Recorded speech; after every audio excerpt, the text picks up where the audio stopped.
Hi, everyone, and welcome to AB Conversations, where we will help you CFP your way out of it. A podcast where you get into the minds of a couple certified financial planners on how we think and feel about everyday financial planning questions and what should really matter most to you. A healthier financial life starts now. Hi, Ben. How you doing? I am well, Adam. How are you? Just great. I'm looking out my window that nobody can see right now, and there's still snow outside. Yeah, seems like a never-ending daily chore to relocate snow. So for those of you listening in August, you're probably thinking, what the heck are these guys talking about?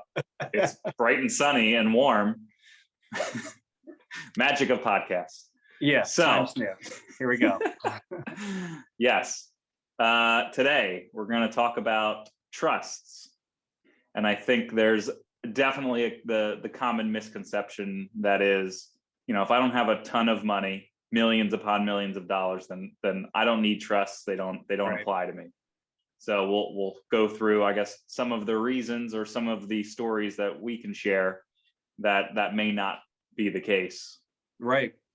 Yeah, and I think one easy way to think about that on when would a trust be relevant is to kind of go through the exercise. If today you had to give away everything that you own, like everything, we're not just talking financial accounts, it's jewelry, it's family heirlooms, it's house, property, car, everything. Yeah. If you had to give everything away, could you confidently complete those transfers without any reservations whatsoever? And if there are some ifs, if there's some yes, but, and those come to mind, then, let's talk about how trust can play a role. And I think that's going to include many more people than, like you said, just an ultra net worth. Yeah, absolutely. I'm just thinking of that, in my own head. It's even if it's a very specific family heirloom that you mentioned, wanting that to go to a specific person or a specific family or member of the family, whatever the case may be, you can do that through the will, correct? Sure.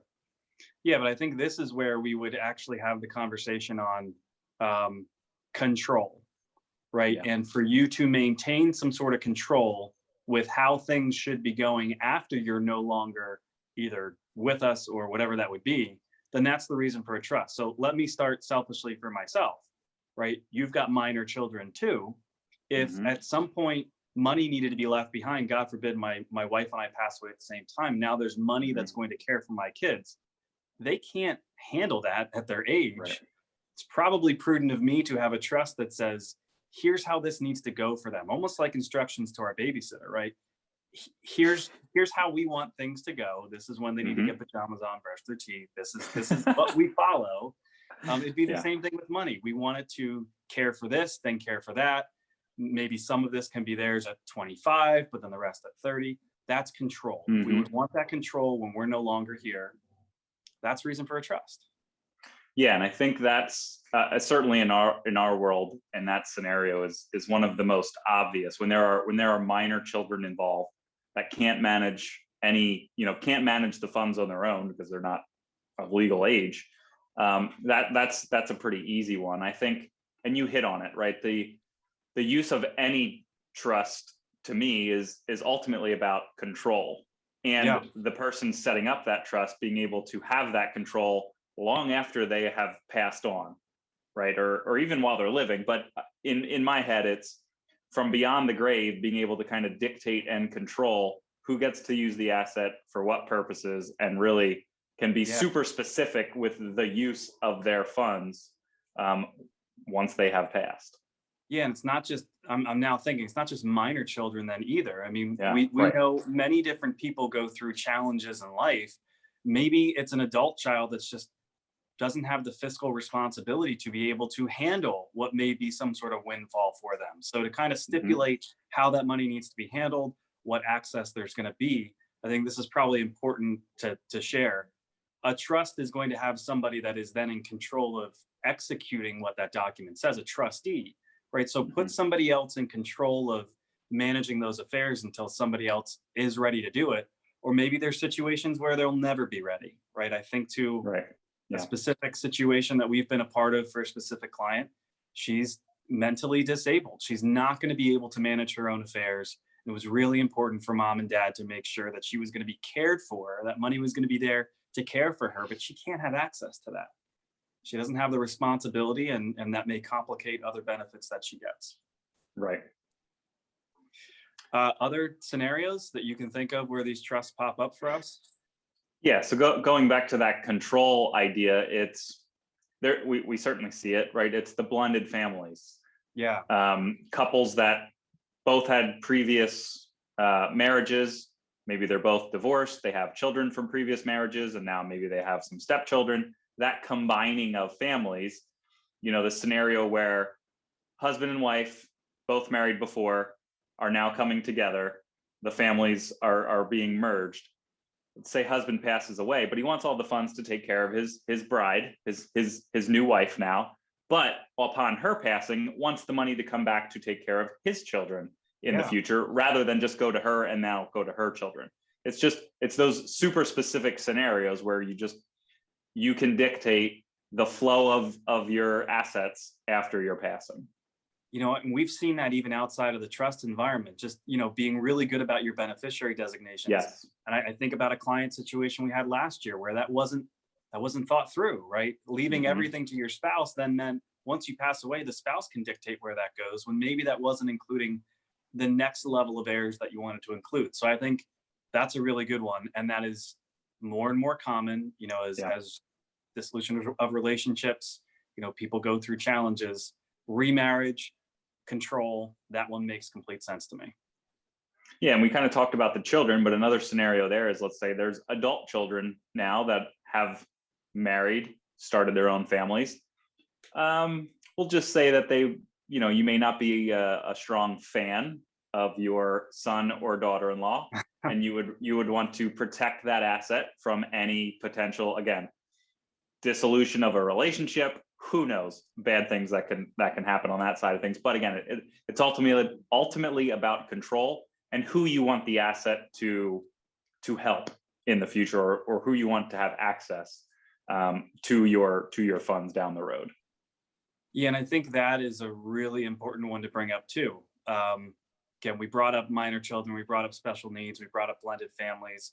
I think even when you want some sort of degree of control or privacy on what is going where, that's the other reason for trusts in certain situations. Again, depending on what the family wealth is, maybe that becomes more sensitive, but you're certainly able to not have a trust be as public as a will really could be.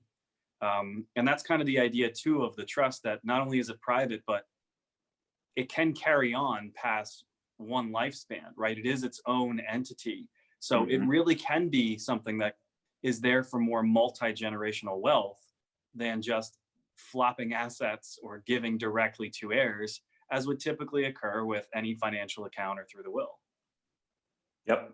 Yes. So I got another one that comes to mind. I think charitable giving, is sometimes where we talk about trusts, where you're able to gift money out of your estate into some sort of charitable entity that may give you either some sort of retained interest and then go to charity at your death, or the other way around. That could give income to some sort of charity, but then comes back to your family afterwards. That too is a trust that gives you some sort of degree of control. Yeah, and I think in trying to figure all this out, right? How do I know with my situation?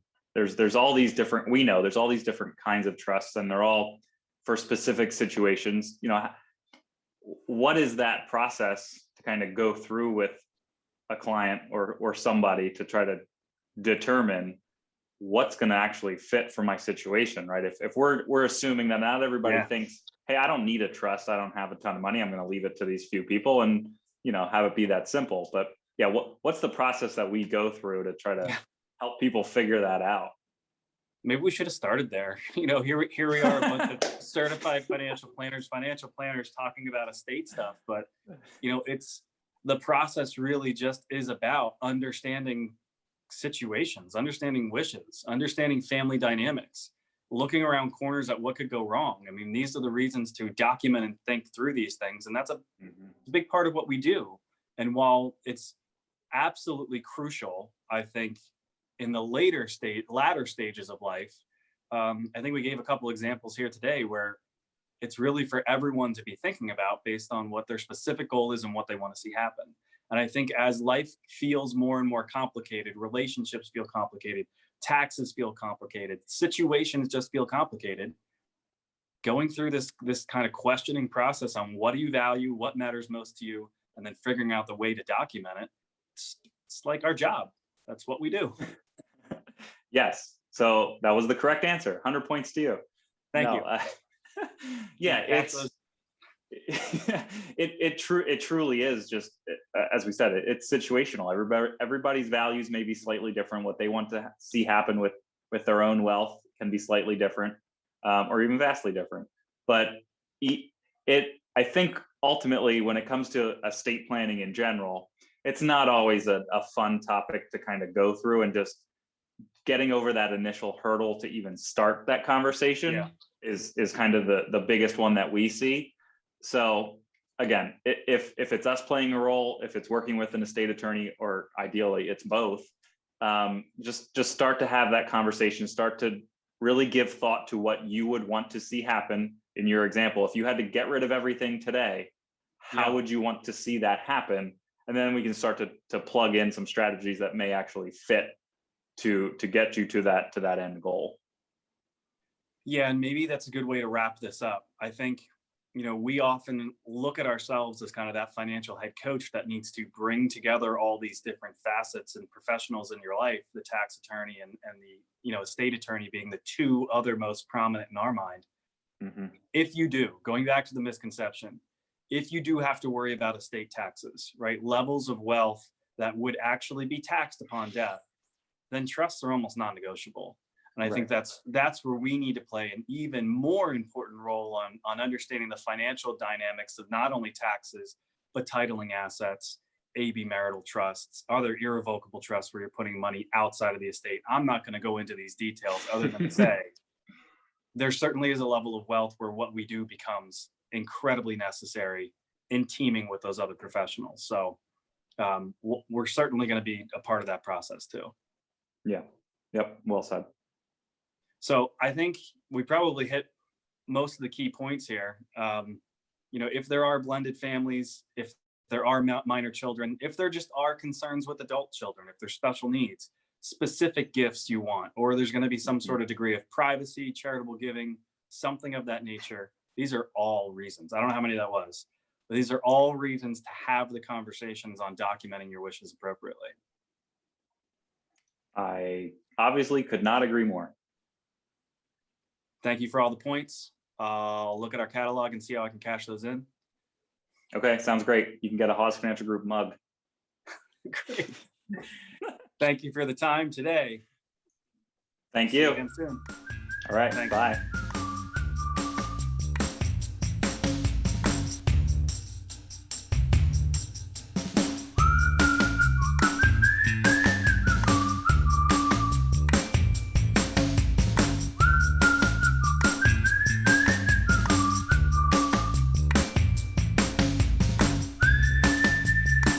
Hey everyone, Adam and I really appreciate you tuning in.